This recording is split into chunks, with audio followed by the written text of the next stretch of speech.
श्री राम श्री राम श्री राम श्री राम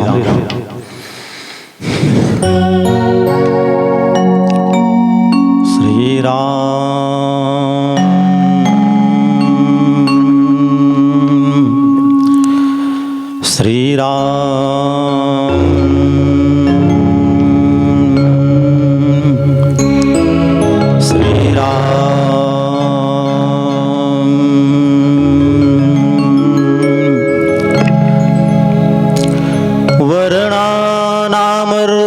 संघानाम रसानाम छंदसामपि मंगलानाम च कर्तारो वंदे वाणी विनायको भवानी शंकरो वंदे श्रद्धा विश्वासरूपिणो याभ्याम वीणा न पश्यन्ति सिद्ध स्वान्तहस्तमीश्वरम् गुरुर्ब्रह्मा गुरुर्विष्णु गुरुर्देवो महेश्वरः गुरुर्साक्षात् परब्रह्म तस्मै श्री गुरुवे नमः। कृष्ण केशव पाहि मां राम राघव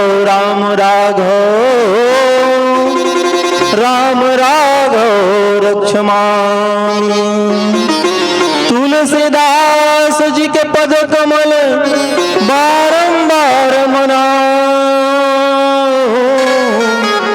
गुण गावो सिया राम के श्री हनुमत हो सहाय। लेत सदा सुध दीन की सहज दया के धाम जननी जनक राजेश के प्रभु श्री सीताराम।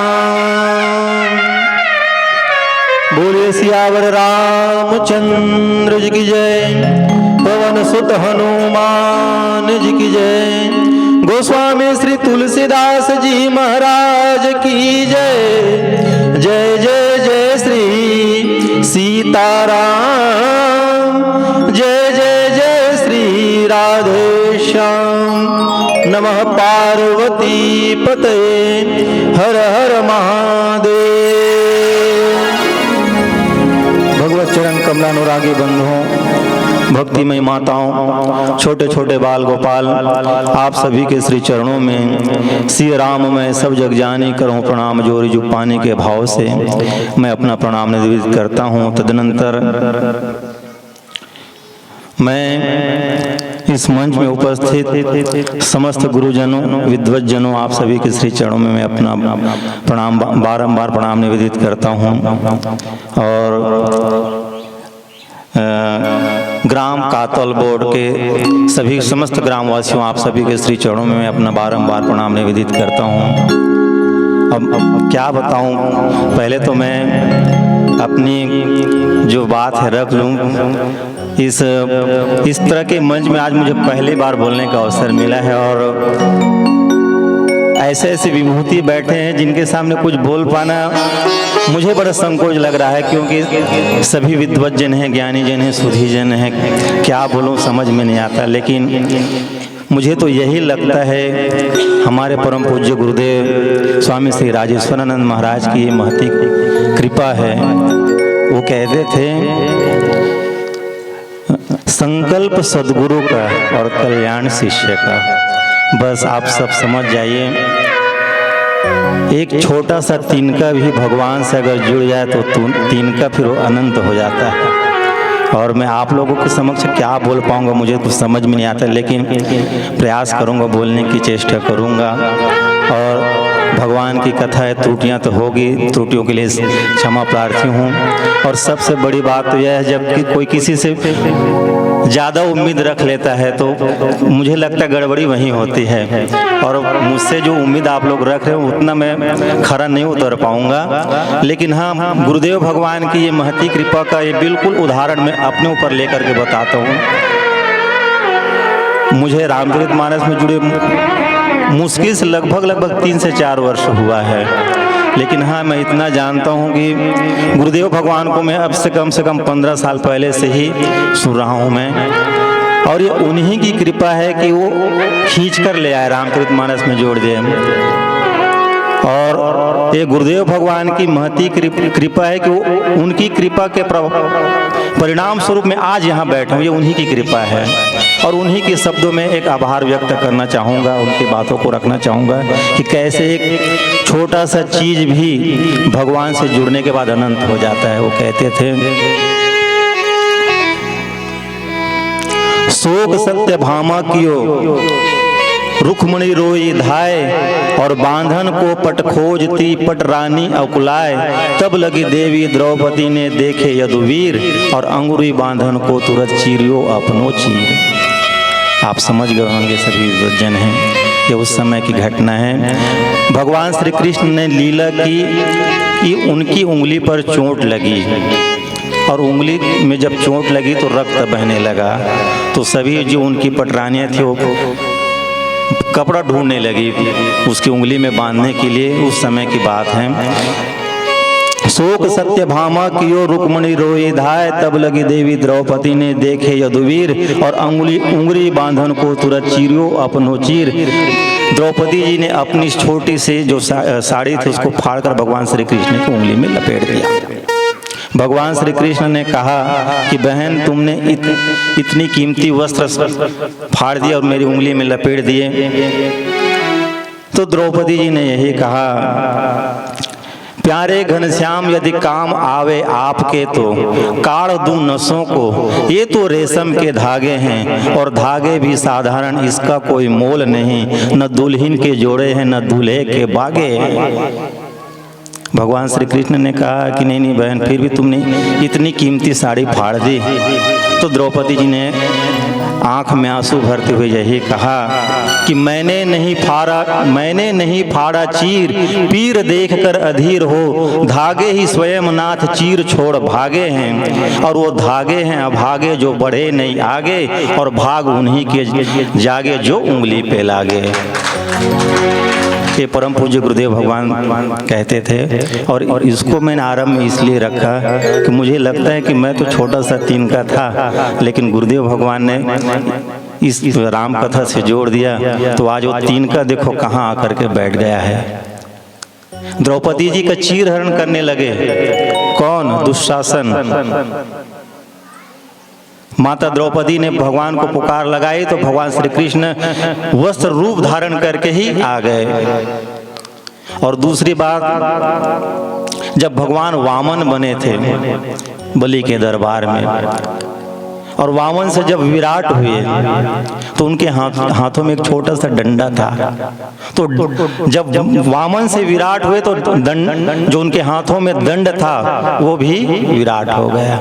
तो ये गुरुदेव भगवान की कृपा है जो यहाँ बिठा दिए और एक छोटे से बालक को इस स्थान पर बोलने के लिए प्रेरित किए। उन्हीं की कृपा है, हमारे परम पूज्य गुरुदेव राजेश्वरानंद जी महाराज का। तो आइए मैं आप लोगों के समक्ष श्री भरत जी के ऊपर छोटे से भाव व्यक्त करना चाहूँगा। परम पूज्य गुरुदेव भगवान के आशीर्वाद से आप लोगों को ये समझ में आ गया होगा कि थोड़ी सी घबराहट हो रही, लेकिन बोलते बोलते दूर होगी, क्योंकि पहली बार है जो मैं ऐसे विद्वानों के बीच में बैठा हूँ। तो आइए कथा में प्रवेश करने की चेष्टा करूँ, कुछ भाव को रखने की चेष्टा करूँ। तात भरत तुम सब विदु साधु, राम चरण अनुराग अगाधु।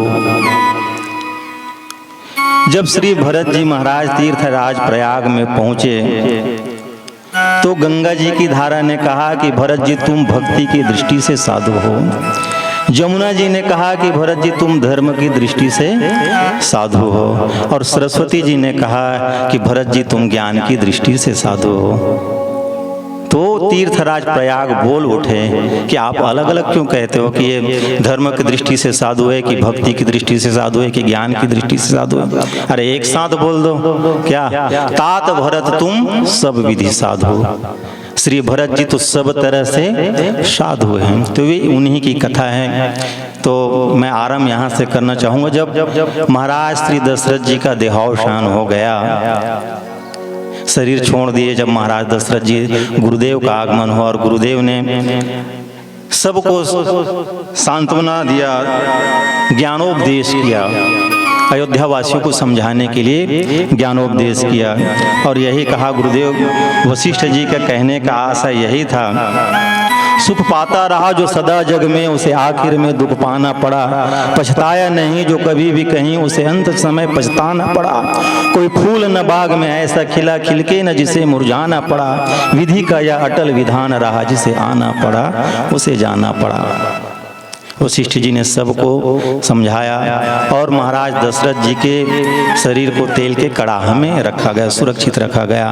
अब श्री अवध में तो न श्री राम जी हैं न लक्ष्मण जी हैं, वन चले गए हैं, और श्री भरत जी भी नहीं है, न शत्रुघ्न जी भी नहीं है। तो वशिष्ठ जी ने कहा कि भरत जी को बुलाना है, इतना। और यही कहा भरत जी को बुलाने के लिए तो जाओ, लेकिन भरत जी को पूरी बात मत बताना कि महाराज दशरथ की क्या स्थिति हो गई है। और वशिष्ठ जी ने दूतों से यही कहा, इतना कहो भरत सन जाई, गुरु बुलाए पठे दो भाई। भरत जी से जाकर इतना कहना कि गुरुदेव ने आपको बुलाया है। उसको बीच में ये मत बता देना कि महाराज दशरथ का शरीर शांत होगा, ये बात तुमको बताना नहीं है। इतना ही कहना है, उससे अधिक नहीं कहना है। अब मैं यहाँ पर ये आप लोगों को बताने की चेष्टा करूँ कि गुरुदेव ने जितना कहा है उतना ही करो, अपनी ओर से अपनी खोपड़ी मत लगाओ। गुरुदेव ने जितना कहा है उतना ही करो। इतना करहु तात तुम जाए, और गुरु बुलाए पठे दो भाई। भरत जी से कहना कि गुरुदेव ने बुलाया है, और कुछ बात मत बताना, अपनी ओर से दिमाग मत लगाना। मैं कहना यही चाहता हूँ, यदि गुरुदेव के कहने पर हमने अपनी अकल लगाई तो हमारी साधना नष्ट हो जाएगी। वैद्य के कहने पर यदि हमने अपनी अकल लगाई तो शरीर नष्ट हो जाएगा, और गुरुदेव के कहने पर यदि हमने अपनी अकल लगाई तो साधना नष्ट हो जाएगी। आप इसको ऐसे समझ सकते हैं, एक व्यक्ति गया वैद्य के पास, महाराज आप हमारा उपचार करें।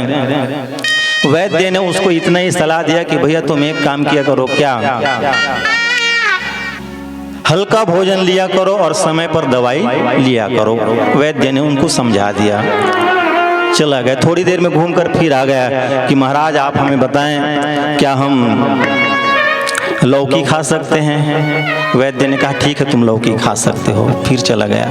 थोड़ी देर में घूम कर आया कि महाराज हम भिंडी की सब्जी खा सकते हैं? हाँ ठीक है खा लेना, कोई बात नहीं। फिर थोड़ी देर में फिर आ गया, महाराज हम टिंडा खा सकते हैं? हाँ ठीक है, कोई बात नहीं, खा सकते हो।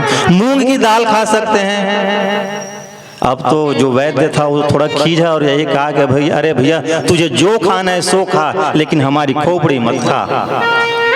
अब वो घर आकर अपना अकल लगाना शुरू किया उस व्यक्ति ने, और घर आने के बाद सोचने लगा कि वैद्य जी ने कहा है कि हल्का भोजन किया करो, तो सबसे हल्का भोजन क्या है?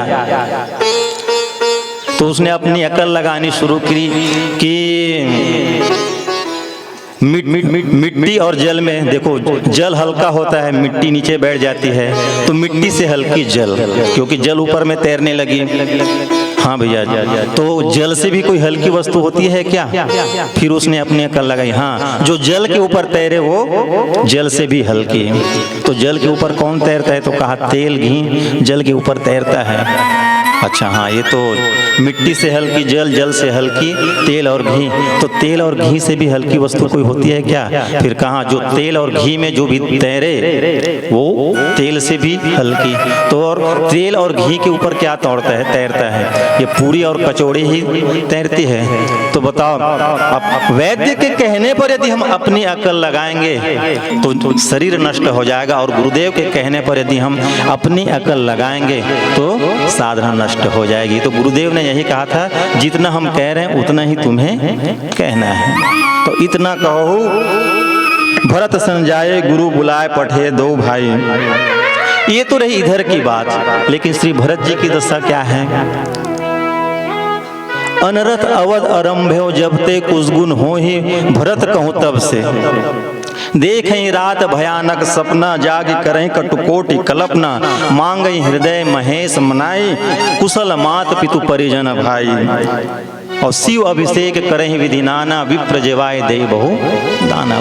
श्री भरत जी अपने ननिहाल में हैं, लेकिन जब से अवध में अनर्थपूर्ण घटनाएं घट रही हैं क्रम से, श्री भरत जी को बुरे बुरे स्वप्न आते हैं, रात्रि में जग जाते हैं। जगने के बाद अनेक तरह की कटु कल्पनाएं अपने मन में करने लगते हैं, और इस कटु कल्पनाओं से बचने के लिए या अनर्थ से बचने के लिए श्री भरत जी क्या करते हैं? भगवान शिव का रुद्राभिषेक करते हैं, ब्राह्मणों को भोजन कराते हैं। रुद्राभिषेक करते हैं, ब्राह्मणों को भोजन कराते हैं, लेकिन मांगते क्या है? एक ही बात मांगते हैं, वो क्या? कि जो अवध में मेरे माता हैं, पिता हैं, गुरु भाई बंधु हैं, परिवारी जन हैं, सब सुखी से रहें। लेकिन आप विचार करके देखें, कुशल मात पितु परिजन भाई, जब श्री अवध लौट करके आए श्री भरत जी, तो क्या कोई कुशलता पूर्वक थी? यहाँ कुशलता थी? नहीं थी। माताएं विधवा हो चुकी थी, भाई बन को चले गए थे, पिताजी शरीर का त्याग करके चले गए थे। तो मैं आप लोगों से निवेदन करूं, श्री भरत जी रुद्राभिषेक कर रहे हैं, ब्राह्मणों को भोजन करा रहे हैं, कितना पवित्र कर्म कर रहे हैं कि, और इच्छा यही रखते हैं कुशल मात पितु परिजन भाई। तो ये जो अनुष्ठान किए हैं, ब्राह्मणों को भोजन किया है कि कराए हैं, शिव अभिषेक किए हैं, इनके पश्चात भी ये कुशल क्यों नहीं हुए? परिवारीजन में कुशलता से क्यों नहीं मिले? और रुद्राभिषेक अगर परिवार में कुशलता नहीं मिली, अवध में कुशलता नहीं मिली, तो क्या ये रुद्राभिषेक नहीं करना चाहिए? ब्राह्मणों को भोजन नहीं कराना चाहिए क्या? नहीं। इसका अर्थ यह है कि जब हम ये पवित्र कर्म करें, और पवित्र कर्म करने के बाद भी ये प्रारब्ध जन्य जो भावी अगर न मिटे, तो यही समझना चाहिए कि इसमें भगवान की इच्छा है। अच्छा, मैं आपसे एक निवेदन करूं, भगवान शिव की आराधना कर रहे हैं श्री भरत जी महाराज, और श्री भरत जी जैसे पवित्र और कौन हो सकते हैं? श्री भरत जी जैसे निश्चल प्रेम करने वाले, निर्मल मन वाले भगवान शिव का रुद्राभिषेक कर रहे हैं, उसके बाद भी जो अयोध्या में जो अनर्थपूर्ण घटनाएं घटी वो रुकने का नाम नहीं लिया। और भगवान शिव के लिए क्या कहा जाता है कि भाव मेट सकहीं त्रिपुरारी। भगवान शिव जी के लिए कहा जा सकता है कि भगवान शंकर भावी को मिटाने वाले हैं। अच्छा चलो, भरत जी की बात जाने दो। महाराज दशरथ जी भी भगवान शंकर से प्रार्थना करते हैं और यही कहते हैं, आशुतोष तुम औढर दाने, आरति हरहो दीन जन जाने। और मांगे भगवान शंकर से प्रार्थना करते हैं महाराज दशरथ और यही कहते हैं, तुम प्रेरक सबके शिव हैं, तुम प्रेरक सबके हृदय। हे भगवान शंकर, आप तो सबके हृदय में प्रेरणा करते हो, तो एक काम करिए, क्या भगवान राम जी के हृदय में ऐसी प्रेरणा कर दीजिए क्या वो मेरे वचनों को त्याग करके श्री अवध में ही ठहर जाए। भरत जी प्रार्थना कर रहे हैं, महाराज दशरथ जी भी प्रार्थना कर रहे हैं। तो मैं आपसे निवेदन करूं कि महाराज श्री भरत जी और महाराज दशरथ की प्रार्थना भगवान शंकर ने स्वीकार क्यों नहीं की? तो भगवान शंकर ये बताना चाहते हैं, किसी ने भगवान शंकर से कह दिया कि महाराज क्या आपने झूठा प्रचार करके रखा हुआ है क्या कि भावी मेट सकें त्रिपुरारी? भगवान शंकर ने कहा कि नहीं, ये प्रचार झूठा नहीं, ये सही है, हम भावी को मिटा सकते हैं। लेकिन भगवान शंकर के कहने का आशय यह था कि भावी दो तरह की होती है। कौन कौन सी? एक होती है प्रारब्ध जन्य भावी और एक होती है हरि इच्छा भावी बलवाना। तो दो तरह की भावी होती है।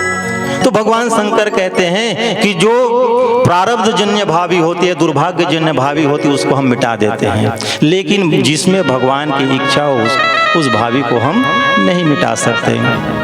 भगवान शंकर ने यह भी कहा कि अरे राम जी के घर के भावी की बात तो जाने दो, हम तो अपने घर की भावी नहीं मिटा पाते।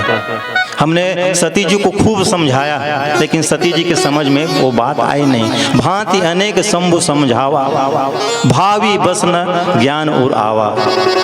और अयोध्या में जो ये घटनाएं घट रही हैं उसमें भी भावी है। सो भावी बस रानी अयानी करी कुचाल अंतहु पछतानी। अयोध्या में जो भी घटनाएं घट रही हैं उसमें भी भावी है। और भगवान शंकर के लिए कहा जाता है कि ये भावी को मिटा देते हैं। तो भगवान शंकर यही कहते हैं कि देखो भैया, जो प्रारब्ध जन्य भावी होगी उसको तो हम मिटा देंगे, लेकिन जिसमें भगवान की इच्छा हो उसको हम भी मिटा नहीं सकते। तो ये श्री भरत जी की दशा है। और उसी समय श्री अवध से वशिष्ठ जी के जो दूत थे पहुंचे श्री भरत जी के पास और उन भरत जी से मिलकर कहा कि आपको गुरुदेव ने बुलाया है। और श्री भरत जी की आप स्थिति देखो, गुरु अनुशासन श्रवण सुनी चले गणेश मनाए। श्री भरत जी ने केवल सुना कि गुरुदेव ने बुलाया है और सीधे श्री गणेश जी से प्रार्थना की और चले। ये है गुरु भक्ति। और जैसे ही दूतों का समाचार मिला, श्री भरत जी ने गणेश जी की प्रार्थना की और वो श्री अवध के लिए प्रस्थान किए। और जब अयोध्या में आए तो सब कुछ उसको, जैसे वो अयोध्या को छोड़कर गए थे वैसे दिखाई नहीं दिया। अयोध्या में सारी चीजें, सब लोग दुखी दिखाई दिए, कोई सुखी नहीं था। अरे राम जी के बिना कोई सुखी दिखाई दे सकता है क्या? राम जी के बिना कोई सुखी दिखाई नहीं दिए। जो भी लोग मिलते, पुरजन मिले ही न कहीं कछु गवही जोहारे जोहारे। जो भी मिलते श्री भरत जी से प्रार्थना प्रणाम करते श्री भरत जी को और चुपचाप चले जाते। भरत जी को बड़ा डर लगता है कि हो क्या गया, कोई हमसे बात क्यों नहीं करता। और भरत जी के मन में डर बैठा हुआ है और इसलिए वो अवधवासियों से पूछ भी नहीं पा रहे हैं कि क्या हो गया भाई, कोई हमसे बात क्यों नहीं कर रहे हैं। श्री भरत जी के मन में यही डर है कि कुछ अनर्थपूर्ण घटनाएं तो नहीं घट गई हैं। और श्री भरत जी रथ से आए हैं, अपने ननिहाल से रथ से आए हैं। तो श्री भरत जी मन ही मन सोचते हैं, एक काम करते हैं, क्या माता कैकेयी के भवन की ओर चलते हैं। क्यों? माता कैकेयी के भवन में पिताजी भी मिल जाएंगे, राम भैया भी मिल जाएंगे, लक्ष्मण जी भी वही होंगे, सारी माताओं से भेंट वहीं हो जाएगा। तो एक काम करते हैं कि माता कैकेयी के भवन की ओर अपना रथ हम बढ़ाते हैं। और जैसे ही श्री भरत जी का रथ माता कैकेयी की भवन की ओर आगे बढ़ा, अवधवासियों ने अलग अलग तरह से उनके मन में भावनाएं आई। किसी को लगता है कि श्री राम जी के बन जाने में भरत जी की सहमति है, लेकिन एक दूसरा व्यक्ति कहता है कि हम ऐसी बात सुन नहीं सकते, उन्होंने अपने कान बंद कर लिए। और एक व्यक्ति अपने दांतों से अपनी जीवा को दबा लेते हैं, रद गही जीहा। और एक व्यक्ति ये कहता है कि हम ऐसी बातें सुन नहीं सकते, एक कही यह बात अली है, ये बात झूठी है, हम मान नहीं सकते। श्री भरत जी के मन में राम जी के प्रति कोई द्रोह नहीं है, श्री राम जी के जो वन गमन में है उसमें भरत जी की कोई सहमति नहीं है।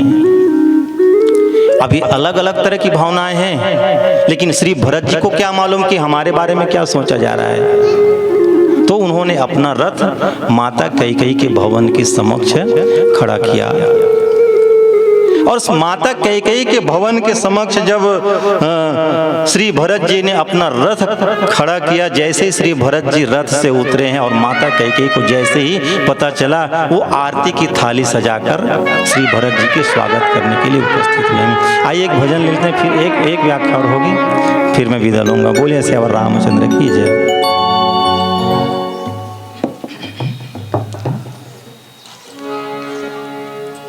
बोलिए राजा रामचंद्र की जय।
की जय। सजी आरती मुदित उठी धाई, द्वार ही भेंटी भवन ले आई। जैसे श्री भरत जी रथ से उतरे, माता कैकेयी आरती की थाली सजाकर श्री भरत जी के स्वागत के लिए द्वार पर खड़ी हो गई।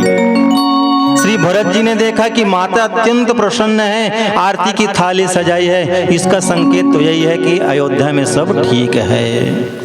और श्री भरत जी की आरती उतार करके माता कैकेयी उसे भवन के भीतर ले आई। लेकिन मैं आप लोगों से निवेदन करूं,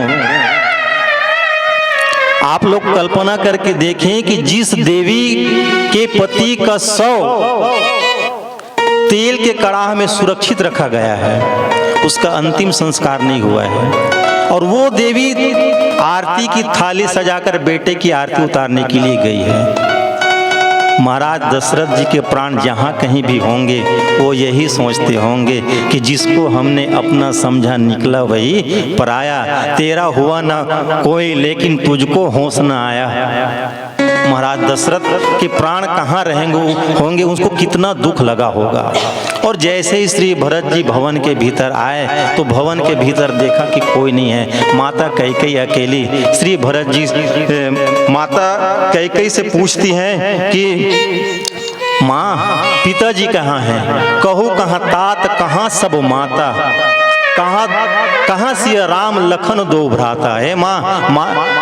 माता जी कहाँ हैं, सभी माताएं कहाँ हैं, पिताजी कहाँ हैं, राम लक्ष्मण जैसे मेरे भाई कहाँ हैं।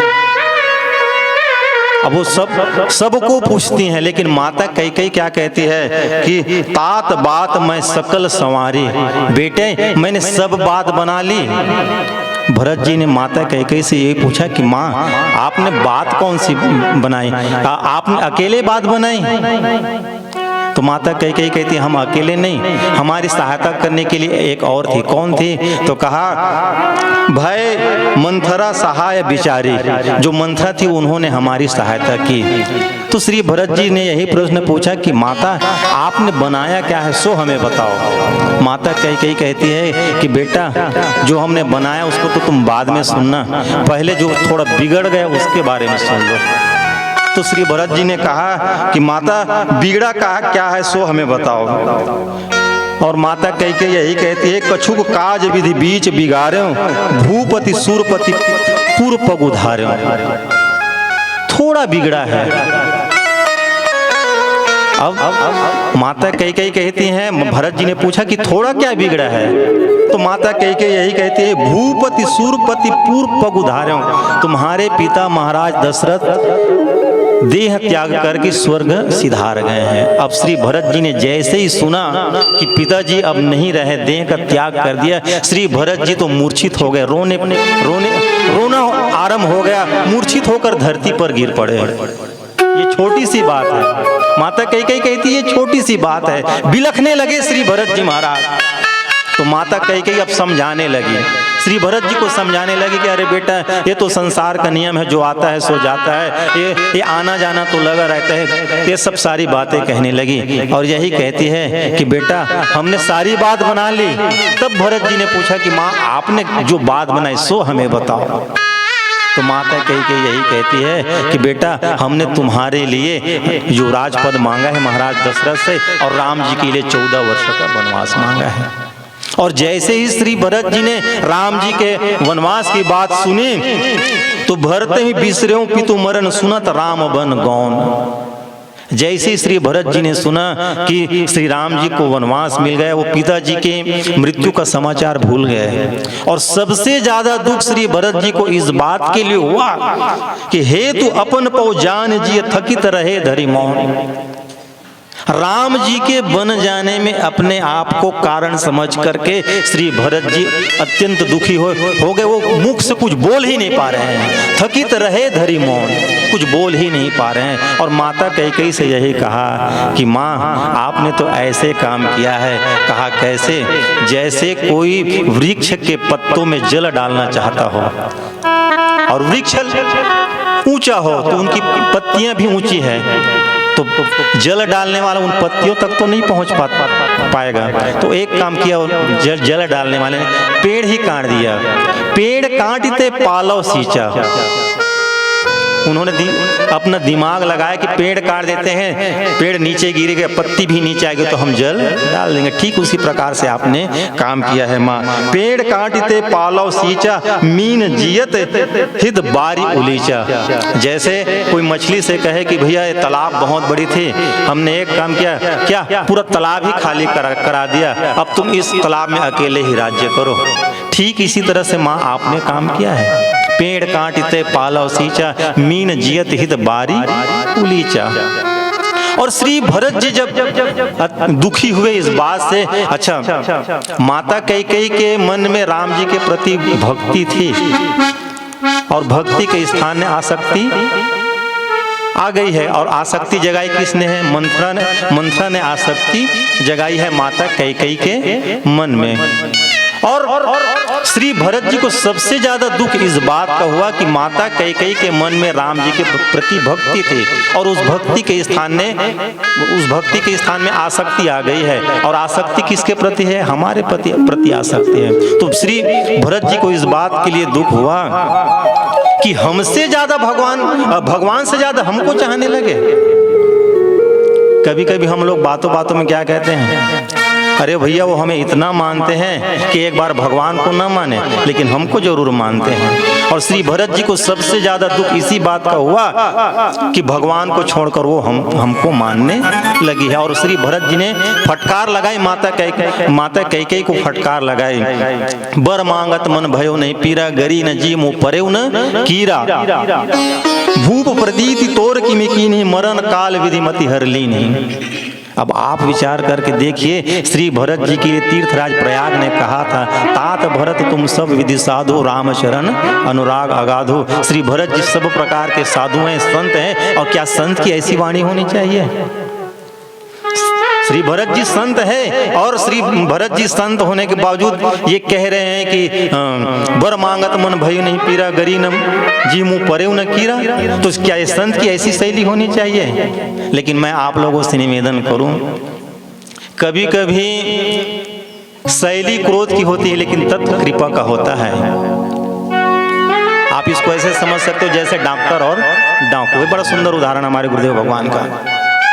दोनों की राशि है, डा से डाकू, डा से डॉक्टर, और दोनों छुरी का इस्तेमाल करते हैं। डाकू भी छुरी का इस्तेमाल करता है, डॉक्टर भी छुरी का इस्तेमाल करता है। और एक पर इनाम बोला जाता है और एक पर इनाम बोला जाता है और एक पर इनाम रखा जाता है। एक को इनाम दिया जाता है और एक पर इनाम रखा जाता है। लेकिन एक अद्भुत अंतर है, क्या? डाकू जो छुरी का उपयोग करता है किसी के प्राण हरण करने के लिए करता है, लेकिन जो डॉक्टर होता है वो किसी के प्राण बचाने के लिए छुरी का इस्तेमाल करता है। तो श्री भरत जी भी जो कड़वे वचन बोल रहे हैं वो डॉक्टर की तरह कर रहे हैं। क्यों? क्योंकि माता कैकेयी के मन में आसक्ति का व्रण हो गया, फोड़ा हो गया है। और आसक्ति के फोड़े का उपचार केवल एक ही है, अपमान रूपी शस्त्र से उसका उपचार किया जाए। जिसके मन में यदि आसक्ति रूपी फोड़ा हो गया है, आप उसका अपमान कर दो, अपमान रूपी फोड़ा फूट जाएगा, समाप्त हो जाएगा। तो श्री भरत जी ने जो कड़वे वचन कहे हैं वो एक डॉक्टर की तरह ही कड़वे वचन कहे। अच्छा, एक और अद्भुत बात इस प्रसंग में कहा कि श्री अवध में काम आ गया, क्रोध आ गया और लोभ आ गया। कहा कैसे? महाराज श्री दशरथ जी के मन में काम आया और माता कैकेयी के मन में क्रोध आ गया और मंथरा के मन में लोभ आ गया। तो काम, क्रोध और लोभ आया तो 3 आए और 3 चले गए। कौन कौन चले गए? माता कैकेयी के मन में जब क्रोध आया तो श्री सीता जी चली गई। और श्री सीता जी कौन है? भगवान आदि शंकराचार्य जी कहते हैं, शांति सीता समानिता आत्मा रामो विराजते। यदि आपके भीतर क्रोध होगा तो शांति चली जाएगी। और महाराज दशरथ के भीतर काम आया तो कहा जहां काम तहां राम नहीं। तो राम जी चले गए और मंथरा के मन में ये लोभ आ गया कि अब हमारी महारानी कैकेयी जी वो राजमाता बन जाएगी, हमारा जो पुत्र भरत है वो राजा बन जाएगा, तो हमारे ही ठाट रहेगा। तो लोभ आ गया मंथरा के मन में। तो जहाँ लोभ आ गया तो देह गेह सब सन तृण तोरे, श्री लक्ष्मण जी महाराज साक्षात वैराग्य के स्वरूप हैं, त्याग के स्वरूप हैं, तो वो दूर चला गया। लेकिन मैं आप लोगों से निवेदन करूं, जब काम क्रोध और लोभ आया तो ये तीन चले गए, लेकिन इसी काम क्रोध और लोभ के कारण ये तीनों वापस चले आ गए। श्री भरत जी ने भी तो क्रोध किया माता कैकेयी के ऊपर। ये क्या है, वर मांगत मन भयो नहीं पीरा, गरी न जी मुँह परेव न कीरा, ये क्रोध ही तो है। लेकिन एक संत के क्रोध करने में और एक संसारी के क्रोध करने में अंतर है। एक संसारी जब क्रोध करेगा तो व्यक्ति को भगवान से दूर कर देगा, और जब एक संत क्रोध करेगा तो एक संसारी व्यक्ति को, सामान्य व्यक्ति को भी भगवान से मिला देगा। अच्छा, एक उदाहरण बड़ा महत्वपूर्ण है। महाराज दशरथ ने भी क्रोध किया माता कैकेयी के ऊपर, और श्री भरत जी ने भी क्रोध किया माता कैकेयी के ऊपर। लेकिन महाराज दशरथ के क्रोध और श्री भरत जी के क्रोध में बड़ा अंतर है। महाराज दशरथ जब माता कैकेयी के ऊपर जब क्रोधित हुए और यही कहा कि जब तक जीऊंगा तुम्हारा मुख नहीं देखूंगा, और वो तो जीते जी की बात छोड़ दो, मरने के बाद भी उनका मुंह देखने के लिए तैयार नहीं थे। कहा कैसे, जब रावण मर गया तो सब देवता लोग आए राम जी को बधाई देने के लिए, तो देवराज इंद्र के साथ महाराज दशरथ भी आए। तो लक्ष्मण जी ने, राम जी ने प्रणाम किया, लेकिन लक्ष्मण जी ने प्रणाम करने के बाद महाराज दशरथ से पूछा कि पिताजी आप त्रिकूट में आने को तैयार हो गए, लेकिन चित्रकूट में नहीं आए। अरे चित्रकूट में तो सब आए थे, सारे अवधवासी आए थे। तो महाराज दशरथ ने यही कहा कि हाँ, मैं चित्रकूट में क्यों नहीं आया और त्रिकूट में क्यों आया, इसका मैं अंतर बता रहा हूँ। क्यों? चित्रकूट में आता तो सबसे मिलना हो जाता, लेकिन मैं चित्रकूट में इसलिए नहीं आया क्योंकि वहाँ कैकेयी जी भी उपस्थित थी। तो मैं उस कैकेयी का मुख नहीं देखना चाहता जो मुझे राम जी से दूर कर दे। ये देखो महाराज दशरथ जी का क्रोध, मरने के बाद भी उनका क्रोध शांत नहीं हुआ। और दूसरी ओर श्री भरत जी ने जब क्रोध किया माता कैकेयी के ऊपर, लेकिन जब श्री राम जी से मिलने की बारी आई तो अवधवासियों की कौन कहे, माता कैकेयी को भी साथ लेकर के गए हैं। कौन? श्री भरत जी महाराज। तो एक संत के क्रोध करने में और संसारी के क्रोध करने में बड़ा अंतर है। एक संसारी जब क्रोध करता है तो घर जला देगा, उसका क्रोध जलाने वाला होगा, और जब एक संत क्रोध करेगा तो घर बनाने वाला होगा। क्रोध अग्नि है और आग से घर जलता है। लेकिन दूसरी विडंबना यह भी है, मैं आपसे निवेदन करूं, आग से घर जलता तो है, लेकिन निवेदन यही है कि यदि आपके चूल्हे में आग नहीं जलेगी तो भोजन कहाँ बनेगा। चूल्हे में आग जलेगी तभी घर का भोजन बनेगा, और भोजन बनेगा तभी हमारा जीवन चलेगा। तो एक संत के क्रोध करने में और एक संसारी के क्रोध करने में बड़ा अंतर है। अच्छा, श्री भरत जी महाराज के जीवन में काम भी आया और लोभ भी आया। लोभ कैसे? देखे बिनु रघुनाथ पद जिए के जरनी न जाय, लोभ आ गया। और काम भी आया, वलकल वसन जटिल तनु श्यामा, जनु मुनु वेश कीन रति कामा। तो काम क्रोध और लोभ तीनों आया। लेकिन राजेश्वरानंद जी महाराज के एक और अंतिम महत्वपूर्ण बात इसी संदर्भ में रखूं जो मुझे स्मरण आए। आप लोग जरा विचार करके देखें, मैं अभी कह रहा था ना, आप सभी विद्वज्जन यहाँ उपस्थित हैं कि अयोध्या में काम क्रोध और लोभ आया तो राम जी, लक्ष्मण जी, श्री जानकी जी चलिए गए। लेकिन मैं आपसे निवेदन करूं, एक काम क्रोध और लोभ बड़ा है कि श्री सीताराम लक्ष्मण जी बड़े हैं। निवेदन यही है कि ये काम क्रोध और लोभ बड़े नहीं है, राम जी बड़े हैं। और निवेदन यही है कि श्री राम जी को वन जाना था, इसी कारण से ये काम क्रोध और लोभ अवध में आ गए। काम क्रोध और लोभ आने के कारण तीनों नहीं गए, श्री राम जी को वन जाना था, इसी कारण से काम क्रोध और लोभ तीनों आ गए। तो आइए मैं अपनी वाणी को यही विराम देता हूँ। बोलिए सियावर रामचंद्र जी की जय। और श्री भरत ऐसे महात्मा हैं, उनके जीवन में तात भरत तुम सब विधि साधु, राम चरण अनुराग अगाधु। श्री भरत जी ज्ञान की दृष्टि से भी साधु हैं, भक्ति की दृष्टि से भी साधु हैं और धर्म की दृष्टि से भी साधु हैं। और ऐसे हमारे परम पूज्य सद्गुरुदेव भगवान स्वामी राजेश्वरानंद जी महाराज, उनके जीवन में आप सब कुछ देख सकते हैं। श्री राजेश्वरानंद जी महाराज के लिए, हमारे परम पूज्य गुरुदेव महाराज के लिए एक बात कहते थे, वो रस सिद्ध वक्ता थे। वो जो कुछ भी बोल दे रस आ जाता था। और मैं तो यही कहूँगा, जब जब गुरुदेव भगवान की याद आती है, मैं जिनके साथ कार्य करता हूँ अपनी कंपनी में, कभी कभी कहते हैं यार तुम इतना ये बताते ये करते हो, तो मैं कहता हूँ हमारे गुरुदेव भगवान सिंधु है और उसी सिंधु के हम बिंदु हैं। तो मैं अपने वाणी को यहीं विराम दूँ। और अभी जितनी चर्चाएं हुई है, मैं अपने हृदय से इस बात को स्वीकार करता हूँ, ये जो चीज़ जो बुला दिए हैं ये गुरुदेव भगवान की कृपा से हुआ है। मुझ में वो सामर्थ्य शक्ति नहीं है। और मैं इस बार एक बात को और पुनः दोहराऊँ, मैं पहली बार इस तरह के सभा में सम्मिलित पहली बार हुआ हूँ और मुझसे बोलने में त्रुटियाँ हुई हैं, भीतर बहुत झिझक था। लेकिन हमारे गुरुदेव भगवान कहते थे, और हम जिन गुरुदेव भगवान ने मुझे यहाँ लाया वो मुझसे ये कह कर के लाए थे, चल बेटा तुझे उन लोगों से मिलाऊंगा जो बड़े बड़े संत हैं, उन संतों को उनसे तुम्हारा मिलना हो जाएगा। और सच मुझे गुरुदेव भगवान की कृपा है कि उनकी कृपा से मुझे आप सबका दर्शन हुआ। और आप सबसे मैं आशीर्वाद लेना चाहूँगा और अधिक न कहते हुए अपने वाणी को विराम दूंगा। बोलिए श्री रामचंद्र की जय।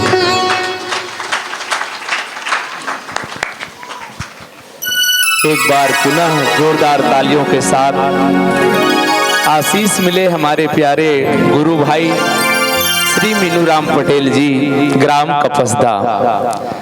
हमारे भाई बार बार कहात्री से मैं पहली बार बैठे हूँ, जे व्यक्ति पहली बार बैठे हूँ कहीं बोलते ना ओकरे तैयारी श्रेष्ठ रहते। हाँ ये पक्का है। हाँ मानतो इसने ओकरे है गड़बड़ा जाते। तो निश्चित ही बहुत सुंदर प्रयास आप बर की कहूँ, इशारा उसकी रहमत का एक बार हो जाए, जेकर ऊपर गुरु के कृपा हो जाए, इशारा उसकी रहमत का एक बार हो जाए तो उजड़े चमन में भी गुलो गुलजार हो जाए, गुलो गुलजार हो जाए। बहुत बहुत हृदय ले आभार मनावत। अब आपला मंची विदाईवर आदरणीय श्री अवधराम साहू जी, सेवा मुक्त शिक्षक, सेलदीप शासकीय माध्यमिक सेलदीप और शक्ति केंद्र खैरा के आप संरक्षक हैं श्री अवधराम साहू जी, श्री राजेंद्र सेन जी सदस्य मुंगरा।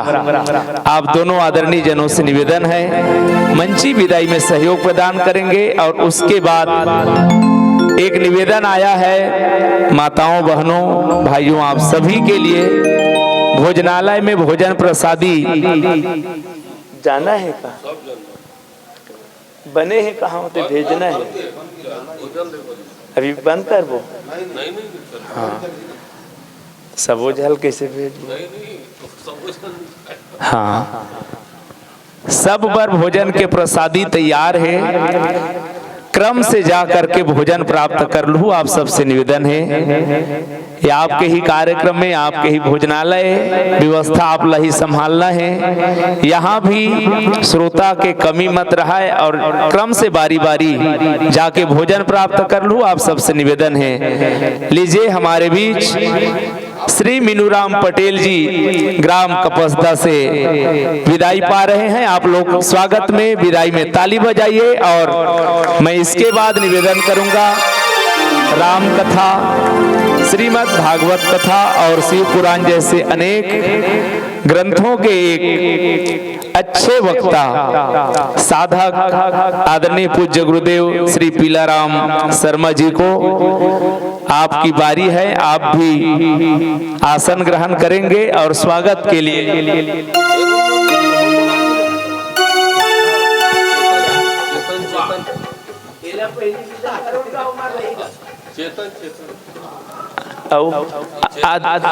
आदरणीय खैरा निवासी चेतन जी आपसे निवेदन है आप स्वागत में आएंगे।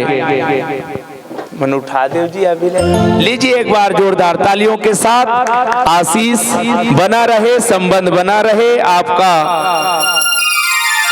इसी प्रकार दर्शन होता रहे। आइए आते रहेंगे। लीजिए मैं बहुत विनम्रता के साथ पूज्य गुरुदेव शर्मा जी को निवेदन कर रहा हूं और तब तक संगीत का क्रम जारी रहे। और भोजन के लिए पुनः निवेदन किया जा रहा है, आप क्रम से जाकर के भोजन प्राप्त कर लेंगे। निवेदन है संकोच ना कीजिएगा, यह कार्यक्रम आप लोगों के लिए रखा गया है, व्यवस्था भी आप लोगों का ही है, तो क्रम से जाकर के भोजन प्राप्त कर लीजिए। लीजिए स्वागत में जोरदार तालियां दीजिए और निवेदन करूं संगीत के लिए